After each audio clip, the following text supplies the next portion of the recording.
الحمد لله رب العالمين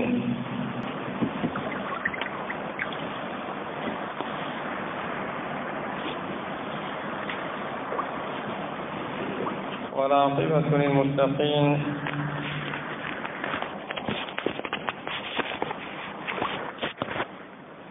ولا عدوان إلا على الظالمين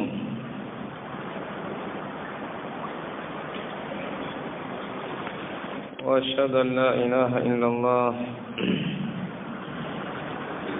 وحده لا شريك له ولي الصالحين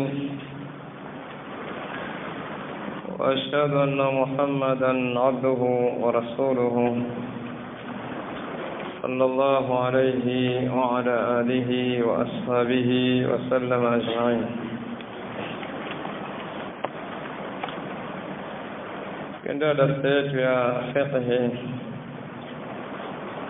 ndani ya kitabu chetu Manhaj as-Salikin wa Tawdih al-Fiqh fi ad-Din, ambapo katika darasa yetu ya jana tulianza kwa mukaddima na baadhi ya tarjama ikhtisaran ya Sheikh au muallif na Imam As-Sa'di rahimahullah. Na darasa hiyo vile vile tukachukua mukaddima wa taarif ya fiqh na ahkam za kisheria. Tukasema masmu Sheikh ma ismu al-muallif muallif wa kitabu. Naam tunza kitabu عبد الرحمن السعدي رحمه الله. أين ولد؟ نعم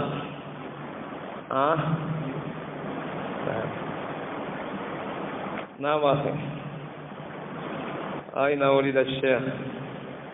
amezaliwa wapi? Wameta baridi kidogo. Makkah. La ilaha illallah. Masala ya kutarajiwa kabisa.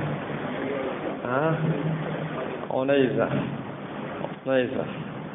محافظة القاسم. نعم. وقلنا ما معنى العلم؟ نعم كلامك. العلم ما معناه؟ نعم. معرفة الحق بالدليل. وما معنى الفقه لغة؟ نعم. ماذا؟ لغة كلغة. الفقه لغة الفهم والدليل. دليل نعم. ما يريد الله به خيرا يفقهه في الدين أي يفهمه.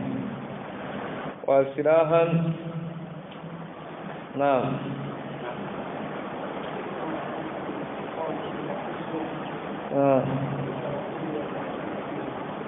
لأدلتها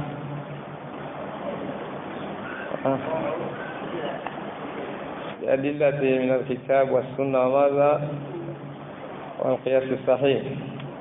يبقى تعرف الشيخ بعض العلم كما معرفة الأحكام الشرعية الفرعية التفصيلية. أنا كما يمكن أسماء تفصيلية كما الكتاب دليل بدليل الكتاب والسنة والإجماع. دليل الكتاب والسنة والإجماع. ما هي الأحكام الشرعية وكم أحكام الشرعية؟ نعم. وما هي؟ الواجب، الحرام، المكروه، المسنون والسنة والمباح.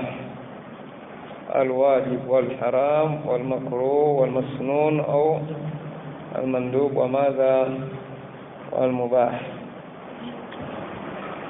من أسماء الواجب ما هي الأسماء الواجب؟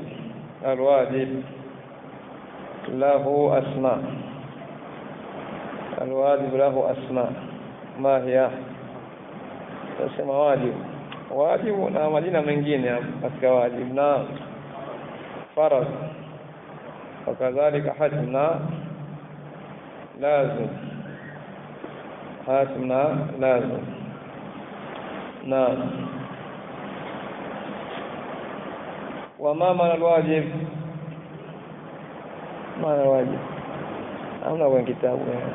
Hii kwa kitabu sawabu.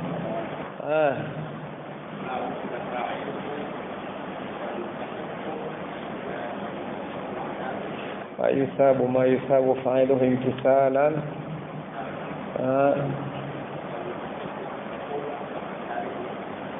نعم. طيب. والمسنون معنى المسنون ما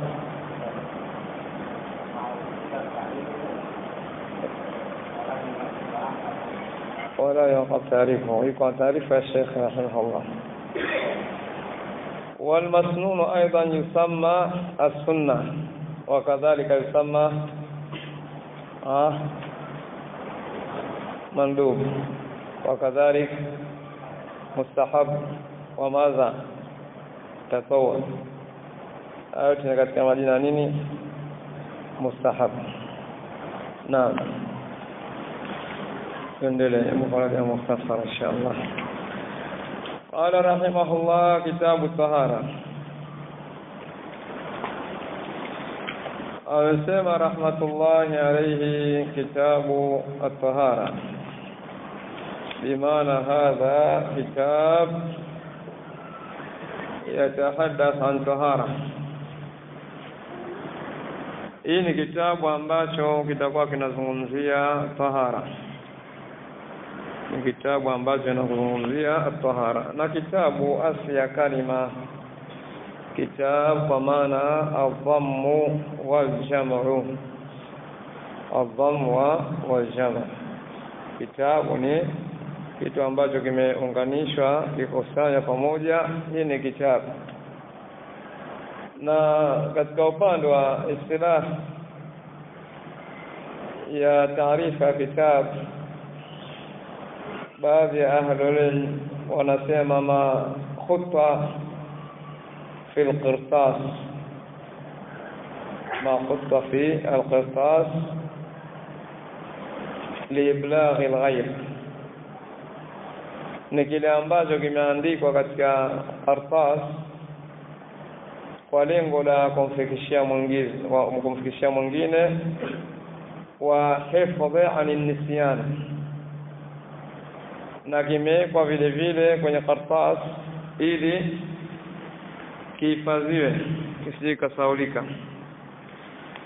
Hiyo ni taarifu katika moja ya taarifu ya kitabu kwa makhutwa fi al-qirtas liiblaghi al-ghayr wa hifadhi yani nisyan. Kwa ameandikwa kwenye karatasi kama mfano kitabu chetu hichi na baadhi ya kutubu ambao ahlul ilm wameandika wakanahifadhi ilmu, wanahifadhi ilmu katika vitabu na hata barua. Kama barua inaitwa kitabu, barua kwa maana inaandikwa kitabu. Kwa wanasoma katika baadhi ya hadithi, jaana kitabu Umar mathalan, jana kitabu Rasulullah sallallahu alaihi wasallam, amekuja barua kutoka kwa Mtume sallallahu alaihi wasallam. Kwa hiyo ni makhutwa au kwa maana jamu na dhann. Na vile vile ambao ni ismu liljumla, al-ismu au ismu liljumla mukhtasatun lil'ilm, ni jina la mkusano au jumla mjumuiko ambao ndani yake umehusisha mjumuiko huu kwa maalum kwa ajili ya ilmu. Mustamilatun ala al-abwab au mustamilatun tahtaha ala al-abwab wa madha wa fusul, ndani yake kumekusanya milango na kuna fusul. Kwa unakuta jina ndiko kitabu tahara mathalan, kwenda nalo unakuta babul miyah, au unakuta kitabu tahara faslun, kisha ndiko al-miyah. Mfano unakuta hivyo kwa vitabu. Hii kitabu inakuwa ni shamil, alafu ndani yake unakuta abwab au unakuta fusul. Mathalan kwa baadhi ya ahlul ilm watumia abwab, baadhi ya ahlul ilm watumia fusul. Na tahara katika lugha ni nadhafa. Tahara katika lugha ni an-nadhafa. katika lugha an-nadhafa wan-nazaha ni ule usafi na utaka sifa wa kutakasika kwa kitu. Hiyo ndio maana tahara, ambao hapa katika mlango wetu hatukusudi maana hiyo katika upande wa lugha, kama unavyoona kwamba sio nazungumzia masuala ya ibada, tuzungumzie lugha kama lugha ilivyo. Ama katika lugha ni nadhafa, na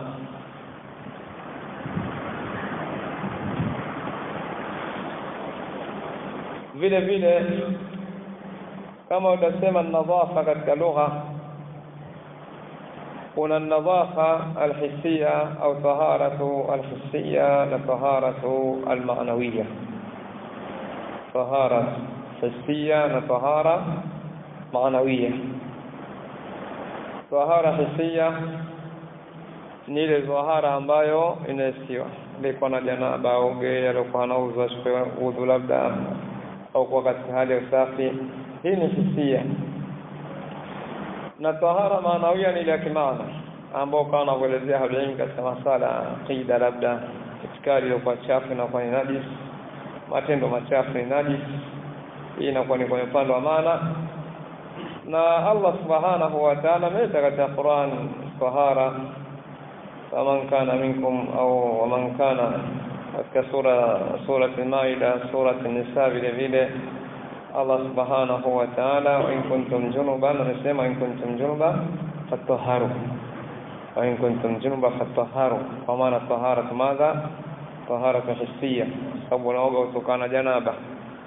Na vile vile katika kauli yake Allah subhanahu wa ta'ala, wala taqrabuhunna hatta yatuhurna fa idha tatahharna, maana idha tatahharna fatuhunna min haythu amarakum Allah bima naqtasalna, ambao ni tahara hisia. Na vile vile katika kauli yake Allah subhanahu wa ta'ala, hidina ila Ibrahim wa Ismaila an tahira baitiya. Tahara katika an tahira inawezekana ikawa tahara hisia, kwa maana taharishe masajidi kutokana na najis, au tahara al-maanawiyya, kwa maana kutaharisha misikiti kutokana na shirki, Na vile vile inawezekana tahara kaingia katika amali za kwa njema na kuepukana na maasi. Sababu tunaposoma Qur'an unakuta baadhi ya amal Allah amesema imma khubuth au amesema najis. Innamal mushrikuna najis, washirikina ambao ni najis. Na vile vile Allah subhanahu wa ta'ala kama kueleza Imam Ibn Qayyim rahimahullah katika Ighathatul Lahfan rahmatullahi alayhi, kwamba Allah subhanahu wa ta'ala ametaja baadhi ya af'al na baadhi ya amal kwamba ni najis na khubuth. Miongoni mwa hizo ni shirki kama ilivyokuja katika aya, na miongoni mwa hivyo ni azina. Zina ni khubuth. Katika qadhiya ya kuzungumziwa kwa bibi Aisha radhiallahu anha, Allah akamalizia mwishoni mwa aya akasema al-khabithatu lil-khabithin. Khabithatu kwa maana zunat, al-khabithat az-zawani wa lil-khabithin kwa maana az-zunat. Na vile vile katika upande wa riwayat katika kisa cha Nabiiullah Lut alayhi salatu wassalam, ونجيناه من القرية التي كانت تعمل الخبائث كما أن يعمل اللواط. نبي katika kauli yao akhrijuhum min qaryatikum innahum unasun yatatahharun, kwa maana watu walikuwa na tahara hawataki kufanya liwati, yani hawa wanajifanya kwa wao wametoharika zaidi, hawataki matendo yao kwa mbali watu kwa vile katika khubul, kwa kadi ya zina na vile vile liwat na vile vile shirki kama kwamba ni najis. Na kama nilivyosema kwamba sisi tunachokusudia hatukusudii janibu hiyo, na kusudia katika masala ya fiqh ikiambiwa tahara kwa maana ni izalatu madha alhadath au raf'u alhadath wa izalatu an-najis, raf'u alhadath wa izalat an-najis. Inapoambiwa tahara katika fiqh wanachona kusudia vitu viwili. La mwanzo raf'u alhadath, uondoshaji wa hadath, na hadath ni kile ambacho kinakuzuia wewe usitekeleze ibada nini, ibada sala, kama alivyoeleza alhadath ma yumna min sihhati as-salah, ni kile ambacho kinazuia sisi sala, nini hadath. Na vile vile hadath inawezekana ikawa ni hadath al-asghar, kwa maana ukosekanaji wa nini, wa udhu. Ukisema al-hadath al-asghar ni ukosekanaji wa udhu, ingawa itakuja sehemu lakini ikawa ni mukaddima kuhusiana na tamko tahara. Ama hadath al-akbar, kwa imma hadath inawezekana hadath al-asghar au hadath madha au hadath akbar, kwa maana ile ambayo ma yujibu al-ghusl, ni ile ambayo inawajibisha wewe kuoga. Hii ni hadath al-akbar. Tukisema inawajibisha kuoga kama vile janaba au haidh na nifas kwa kina mama, ambao hii ni hadath al-akbar. Kwa imma raf'u al-hadath au izalat an-najis, izalat an-najis kwa uondoshaji wa najis, ambao inajis kuna taqsimati ahlul ilm wamesema imma najis inawezekana najasa kama mughallaba au mukhaffafa au mutawassita kama wanavyosema, taona mbele katika sehemu husika. Lakini maana at-tahara, tahara lughatan an-nadhafa wan-nazaha, ndio tahara, ule usafi ndio tahara. Na amma istilaha ni raf'u al-hadath au izalat an-najas, alafu anaongezea bilma au ma yaqumu maqama au ma fi maana, kwa anasema uondoshaji huu unakuwa unatumika maji au kile ambacho kitabeba maana ya nini, maana ya maji. Tahara kwenye upande wa raf'ul hadath na upande wa izalatun najis asili yake inaondosha na maji. قال رحمه الله قال النبي صلى الله عليه وسلم بني الإسلام على 5: شهادة أن لا إله إلا الله وأن محمدا عبده ورسوله وإقام الصلاة وإيتاء الزكاة وحج البيت وصوم رمضان، متفق عليه.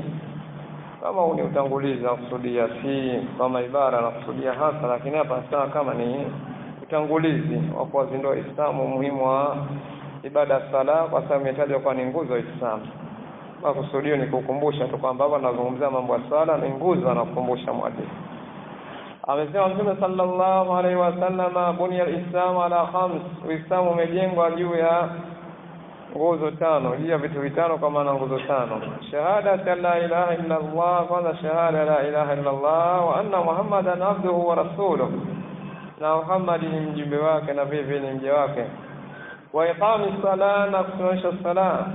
Shaeleza katika maana hadithi iqami sala kwamba uizete sala kwa kutimiza nini, shurut, na vile vile kutimiza arkan na kutimiza alwajibat za sala. Hii ndio iqami sala. Wa itai zakana, na utoaji wa zaka, wa haji albayt, na kuhiji kusudia albayt alkaaba jana, wa somi ramadhan, na funga ramadhan. Hadithi ya Ibn Umar ndani ya Bukhari na Muslim. قال فشهادة أن لا إله إلا الله علم العبد واعتقاده والتزامه أنه لا يستحق الألوهية والعبودية إلا الله وحده لا شريك له. كلزم أن شهادة لا إله إلا الله علم العبد واعتقاده نيول وجوز ومنجا ناعتقاديake والتزامه na vile vile kujilazimisha kwake. Mambo mangapi? 3. Kwa maana shahada la ilaha illa Allah mwanzo inahitajika ilmu, fa'alam annahu la ilaha illa Allah, na mwanzo ilmu. na baada ya ilmu itiqad ili utofautike baina yako na nani wanafiki. Wanafiki walikuwa wanajua la ilaha illa Allah hawajui, na vipi washirikina wanajua maana la ilaha illa Allah? Washirikina zama za Mtume sallallahu alaihi wasallam wajua maana la ilaha illa Allah, hawajui maana la ilaha illa Allah. Walikuwa wanajua wajue? Hawajui. Kwa jambo la ajabu sema wajui, kwa ajabu au Arabu gani hawajui maana la ilaha illa Allah. Yani walikuwa ahlul ilm wanasema kwamba walikuwa wanajua na ni sahihi wanajua katika kadhia mbalimbali zinatokezea, bali katika kisa cha Suraqa radhiallahu anhu kabla ya Uislamu, baada ya kumfuata Mtume sallallahu na kumtafuta, alipomkuta aliporudi kwa washirikina kwenye al-Kaaba akasema wallahi innahu la rasulullah, sema wallahi yule ni mtume wa kweli yule. Akakiri hili. Abu Jali akamwambia ndo unajua leo sisi tunajua kitambo ni mtume wa Allah, unajua kwa hata jambo la kama wanajua ni mtume wa haki wanajua, na Allah ameelezea katika sehemu mbalimbali katika Qur'an. Mada hivi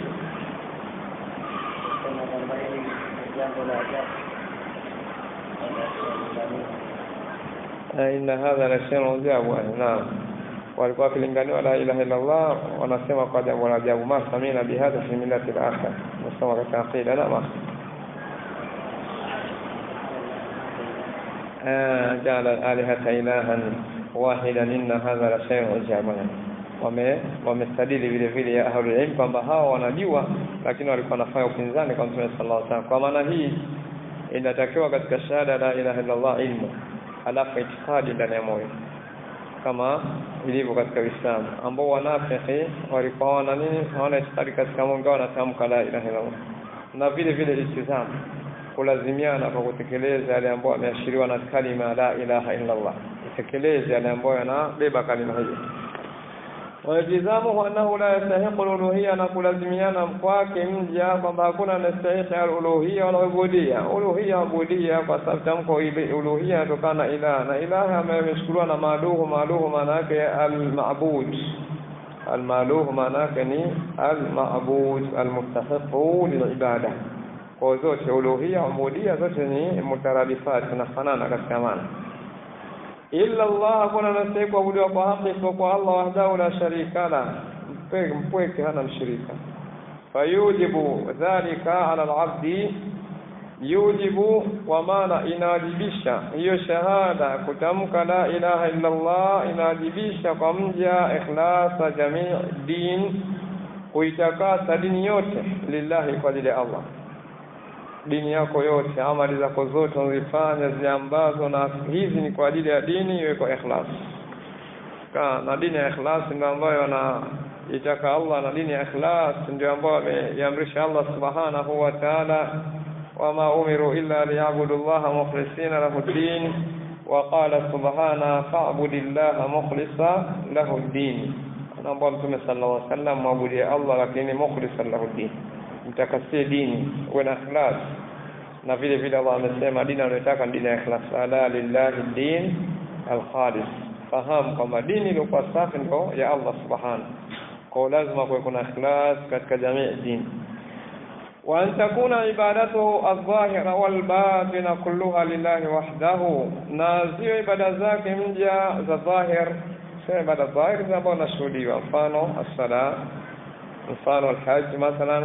Vile vile katika kauli kwamba siyao ilikana mtu amefunga ima kwa kusema kama vile aliposema inni saim, na mengineyo yale ambayo ya dhahir tunashuhudia. Na kama tukisema ibadatu al-batina ni masala nini? Masala imani na moyo, akida yake juu ya Allah, juu ya malaika, ile ambayo inaangua kwa maana arkani za imani katika moyo, hii ibada ilikuwa ya batin. Naam. Wa alla yushrika bihi shay'an fi jami' umuri ad-din, asimshirikishe Allah chochote katika dini yake yote. Jami' umuri ad-din ni katika mambo yote yaliokuwa dini, singe shirki sawa shirki iliyokuwa akbar au shirkun asghar. Sawa shirki akbar ambao yukhrijuhu min al-islam au shirkun asghar alladhi yubtilu al-ibadat, shirki kwa kubwa au ndogo. Ile kwa kubwa inamtoa katika Uislamu, ile kwa ndogo inaharibu ibada zake na inabatilisha ibada itakapoingia katika ibada yoyote. Shirki ile kwa ndogo kama vile riya, as-sum'a, ash-shuhra. Naam. Wa hadha aslu din, hindo asli dini jamii al-mursalin, asli msingi wa dini za mitume wote, atbaihim na wafuasi wake, wafuasi wa mitume hao. Kama qala ta'ala, ma arsalna min qablika min rasulin illa nuhi ilayhi annahu la ilaha illa ana fa'budun. Kama Allah alivyosema, sijapeleka kabla yako mtume yote kwa umma wote isipokuwa nampelekea wahi kwamba hakuna anayekuabudu kwa haki isipokuwa mimi, bimaana isipokuwa Allah subhanahu. Kwa hiyo fa'budun, yabudie. Hiyo ni shahada la ilaha illa Allah ambayo inahimiza zaidi swala la ikhlas. Yoyote anayefanya ibada bila ikhlas, hata kama itakuwa ni nzuri, hata kama itaonekana kama imepatiwa, hakuna ikhlas, hamna ibada. Haikubaliki ibada bila ikhlas. Na ibada inapokosa ikhlas ni sawa na sala ambayo imesaliwa bila udhu. Kisali bila udhu, sala yako sahihi? Sio sahihi. Vile vile kufanya ibada bila ikhlas, una ibada yote. Una ibada. Naam. وشهادة أن محمد رسول الله، نشهد محمد رسول الله، أن يعتقد العبد أن الله أرسل محمدا صلى الله عليه وسلم، أيتاكد مجا كما الله من فليك محمد صلى الله عليه وسلم إلى جميع ثقلين، ووته بزيت وويل الإنس والجن، ثقلين كما الإنس والجن، بشيرا ونذيرا، mbashiriaji na bashiriatu khairi, na kwa bashiria watu malipo mazuri wa kutamtii Allah subhanahu wa ta'ala, wa nadhira, na vile vile anaonya watu kutokana na adhabu ya Allah ya kuwatakhalifu amri za Allah subhanahu wa ta'ala. Inna arsalnaka shahidan wa mubashiran wa nadhira. Yad'uhum ila tauhid, kana wadaiyan ila Allah biidhnihi. Yad'uhum ila tauhid, analingania watu kuelekea katika tauhid la upwekeshaji wa kumpokesha Allah wa ta'atihi, na vile vile utiifu wa kumtii Allah tabaraka wa taala. Ndio dawa ya mitume wote takriban. Mitume wote wakija wamekuja kwa ajili ya kuwalingania watu utiifu wa kumtii Allah na kumwabudia Allah pekee. Wote waliokuja wanaambia ibudullah ma lakum min ilahin ghayruh, mwabudieni Allah, hakuna mwabudiwa kwa Allah kwenu nyinyi. Wote dawa yao ilikuwa ni moja. Bitasdiqi khabari, kwa kusadikisha habari za mtume huyo ambaye ametumwa kwa jambo la wajibu kwa Muislamu. Habari iliyoelezwa na mtume sallallahu alaihi wasallama uisadikishe, kwa maana uitakidi habari hiyo kwa ni habari ya kweli. Usikadhibishe kwa kuitakidi kwamba habari hii ina uongo ukaikadhibisha. Inatakiwa wajibu wako katika shahada ya Muhammadur Rasulullah tasdiq khabar wa mtithali amri, na vile vile kushikamana na amri zake zote kwa kiasi unavyoweza. Waitinabi na hii, na vile vile kujiepusha makatazo yake yote bila kuchagua. Katazo kaenda katazo, kaacha katazo. Na vile vile kuitakidi annahu la saada wala salah fi dunya wal akhirah. Hakuna saada, utukufu ambao unampa mtu furaha. Saada ni utukufu ambao mtu unampelekea kwa maisha furaha, maisha mazuri. Kwa hakuna saada wala hakuna salah, wala vile vile hakuna salah, utengenekaji wa kutengenea mambo ya mtu wala kutengenea hali zake mtu fi dunia. Duniani, kuanzia duniani mtu atakuwa hana hali nzuri, maisha yake yatakuwa katika hali ya dhiki. Hata kama atakuwa na ubora muonekano, anavaa kitakacho, anakula kitakacho, anakaa atakapo, kama alivyotafsiri Imam Ibn Kathir rahimahullah kauli yake Allah subhanahu wa man arada dhikri fa inna lahu ma'ishatan dhanka. Ndani ya hiyo anasema wa in akala masha wa shariba masha wa labisa masha wa sakana haythu sha. Hata kama atakuwa anakula anavyotaka, anavaa atakavyo, anakaa sehemu nzuri itakayo, lakini anasema fi sadrihi la fi sadri lan shiraha fi sadrihi wala tumanina fi qalbihi, ana ukunjufu wa kifua wala ana utulivu katika moyo. Kwa sababu gani? Macha amri za Allah subhanahu wa ta'ala. Kwa hivi hakuna utukufu wa mja na furaha ya mja, wala hakuna utengenekewa mja dunia na akhera illa bil imani bihi, sio kumwamini mtume sallallahu alaihi wasallam wa taati, na vile vile kumtii mtume sallallahu alaihi wasallam. Wa annahu yajibu taqdimu mahabbatihi ala mahabbati an-nafs, na vile vile ni wajibu muislam kutanguliza mapenzi ya mtume sallallahu alaihi wasallam, na vile vile mapenzi ya mtume sallallahu alaihi wasallam katika utanguliza nafuatana na mapenzi ya kumpenda Allah subhanahu wa ta'ala na mahabbati an-nas wal walid wan nas ajma'in. Mapenzi yao kuliko unavyopenda nafsi yako. Kama anaambia bwana baina yako wewe tunataka tukukate, tukuue kabisa, tukuue wewe au tumuue mtume, ingekuwa sallallahu hivyo, tukuue wewe au tukamuue mtume, unachagua wewe. Sawa ni wewe nini? Mtume abaki sallallahu umma pate kupata ilmu na umma pate kufunzwa, na hivi ndio walikuwa masahaba. Paka baadhi wanasema sijapata kuona mtu anayependwa na wafuasi kama Muhammad anavyopendwa na wafuasi wake, yani masahaba anavyopendwa na Mtume sallallahu, yani kukoa watu wamefika. Naam, kuna nini iko hivyo. Na ukisoma historia ya maisha ya masahaba pamoja na Mtume sallallahu unakuta mashaallah kwa masahaba walikuwa na mapenzi makubwa kwa Mtume sallallahu. Soma katika vita vya Uhud, angalia vita vya Uhud na matukio katika Uhud, watu wanarusha mshare kabisa, unarushwa, mtu anauona ule mshare unakuja, lakini umeelekea kwa Mtume sallallahu alaihi wasallam.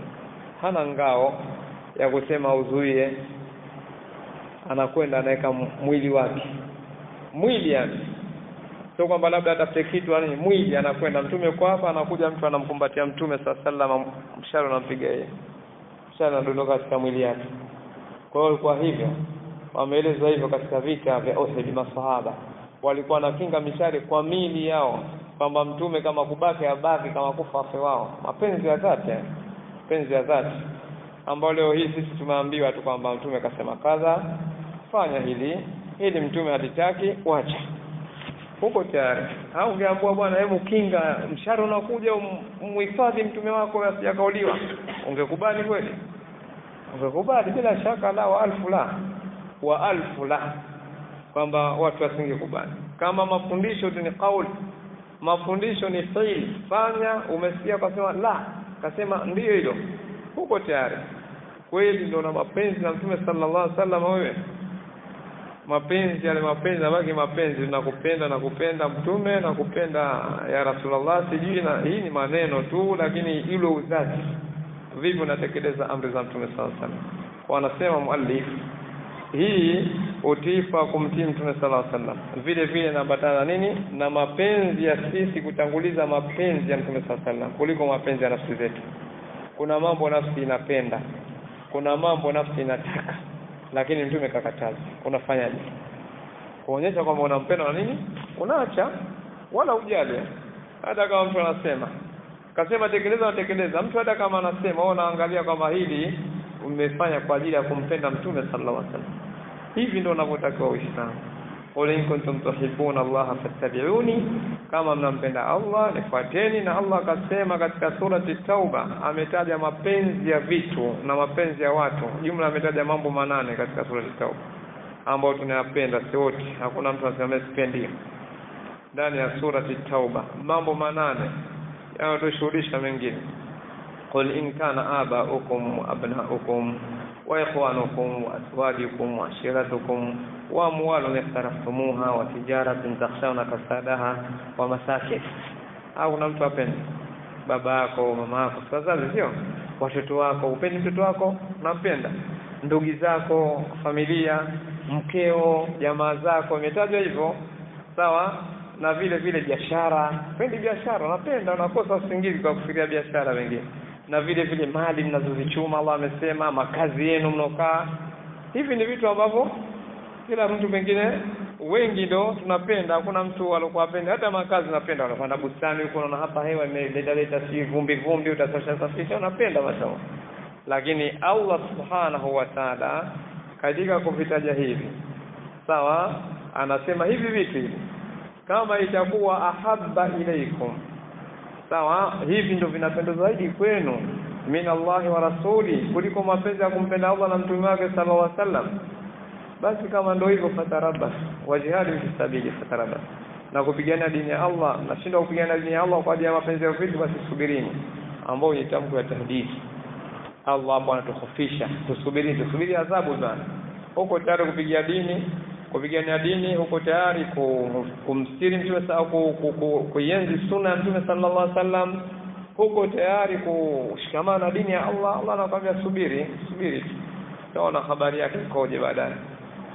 Wala taalamuna nabahu baada hin, tajua habari ikoje, tajua tu habari ikoje, mtaelezewa habari zake ikoje. Allah anasema ni tamko la hofu, mja atakuwa hofu katika amri za Allah. Kwa tutangulize mapenzi ya mtume sallallahu alaihi wasallam, ndio mapenzi ya nafsi zetu ikhwa. Wa anna Allah ayyadahu bil mu'jizat, hakika mtume sallallahu alaihi wasallam amempa nguvu mtume sallallahu alaihi wasallam na kutia nguvu utume wake kwa miujiza mingi. Mu'jizat ni jamu ya mu'jiza, ni jamu ya mu'jiza adala ala risalati, ambao hii miujiza inajulisha kwamba yeye ni mtume wa haki salawatullahi wa salamuhu alayhi, na muujiza mkubwa ni hii Qur'an. Ingawa kwa mengine muujiza mkubwa ni Qur'an, ingawa kuna matukio mtume sallallahu alaihi wasallam kipindi chake mwezi ulipasuka na akashuhudia watu. Mtume sallallahu alaihi wasallam ilikuwa wakati mwingine katokea kisa ngamia anakuja anashtakia mtume sallallahu alaihi wasallam jinsi anavyoteswa na bwana wake, na mtume sallallahu alaihi wasallam mara vidole vyake vimenyunyiza maji, neleza hivyo. Mtume sallallahu alaihi wasallam chakula kiko tu kwenye kisahani hivi, afu grupu la watu wengi limekaa na masahaba. Kaivyo kuja katika hadithi ya Jabir amerudi nyumbani katika ghazwa ya Khandaq, akamwambia mkewe atengeze chakula. Baada ya kutengeneza chakula, na mkewe anamwambia akamwite mtume sallallahu alaihi wasallam na watu kama 4 5 hivi, sababu chakula kwenye kijisahani tu. Nenda nje na watu 3 4, njooni mje kula, afu muendelee na kazi ya kuchimba Khandaq. Amekuja akamfuata mtume sallallahu alaihi wasallam kwa siri, akamwambia Rasulullah, chakula tayari, lakini njooni watu 3 watu 4 5 hivi, basi chakula kidogo kwa nyumbani. Mtume sallallahu alaihi wasallam akatoa ulingano, akatoa tangazo, akatangazia watu wote, yaani njooni kuna chakula huko. Wote walikuwa katika Khandaq, kwa kuchimba Khandaq, group ya watu. Mkejawe anakaa nyumbani, anaona group ya watu inakuja. Sasa hii ni aibu, chakula kidogo, watu wote unafanyaje? Mtume sallallahu alaihi wasallam akamwambia lete chakula. Alipoleta chakula mtume sallallahu alaihi wasallam akaomba dua ya baraka chakula, wakaanaingia watu 5 wanakula, wanashiba, wanaondoka, wanakuja, wanakula, wanashiba, wanaondoka, mpaka watu wote wamekula. Chakula kimebaki katika sahani, wote wameshiba, chakula kimebaki. Ambao hii ni katika muujiza, huu ni muujiza bila shaka. Kwa Allah anampa muujiza ili kutia nguvu utume wake, ala risalati, ndio utume wake sallallahu wa salamuhu alayhi, wa bima ja'alahu Allah alayhi min al-ulum al-kamila. ماذا وبما جبله الله عليه من العلوم الكامله, na kwa ambao Allah jabalahu Allah, yani amemfungamanisha nayo, akajalia ni katika mambo jibilia, ni katika mambo kama ya kimaumbile. Kwa sema kitu jibilia ni jambo ambalo ameumbiwa nalo, yuko nalo, kwa maana itabeba maana ibara kwamba wale ambao Allah amefungamanisha nayo min al-ulumi kamila, katika ilmu iliyokuwa imekamilika, wal akhlaq al-aliyah, na tabia za juu, kwa maana tabia tukufu. Mtume alikuwa na tabia tukufu na elimu yake haina nuksani ndani yake. Wa bima tamala alayhi dinuhu min al-huda, na vile vile kile ambacho kimekusanya dini yake au kimefungamana dini yake katika al-huda. Al-huda ilmu ambayo ina manufaa, mwongozo uliokuwa sahihi, na vile vile rahma. Dini yetu ni dini yenye huruma, wal haq, na vile vile dini yetu ni dini ya haki. Huda, mwongozo sahihi, ilmu ambayo iko sawa, haina makosa. Hawezi mtu kutoa makosa katika ilmu ya Uislamu. Ilmu ya Uislamu haina kosa hata moja. Soma unachosoma kwenye Qur'ani au Sunna ukuti kosa, hamna khata. Ilmu yake kwa ni mwongozo sahihi. Na vile vile dini yetu hii dini ya rehma, inawalingania watu waache shirki. Kwa kuendelea na shiriki, kama ataacha endelea na shiriki wataenda kuchoma. Kwa unakuta watu wanalinganiwa waache bid'a, waache maasi. Huruma wanyamazi watu munkar, ni huruma kurumia watu na kurumia waja Allah, na vile vile dini yetu dini ya haki, kwa sababu ya haki inatoka kwa Allah na Allah ni haki. Kama Allah ni haki, dini ni haki vile vile. Wal masalih dinia, na vile vile dini hii imebeba maslahi ya kidini. Maslahi ya kidini, dini yetu kuna maslahi kwa ajili ya dini. Miongoni mwa maslahi ya dini ni watu kusoma elimu yenye manufaa. Maslahi ya dini, miongoni mwa maslahi ya dini watu kupigania dini ifadhike, jihadi kupigania maslahi kama yatafikia vile vile. Hii maslahi ya dini ni ifadhike. Wa duniawia, na maslahi ya kidunia. Imeeleza maslahi ya kidunia, watu katika miamala ya biashara imekuwa sharti, wamekuwa baadhi ya mambo katika biashara, maslahi katika mambo ya ndoa, labda mambo ya kuacha, maslahi ya kidunia hayo. Watu wanakwenda katika maslahi ya dunia, lakini dini kaingia huko ikawafahamisha, kaingia katika mambo ya miamala.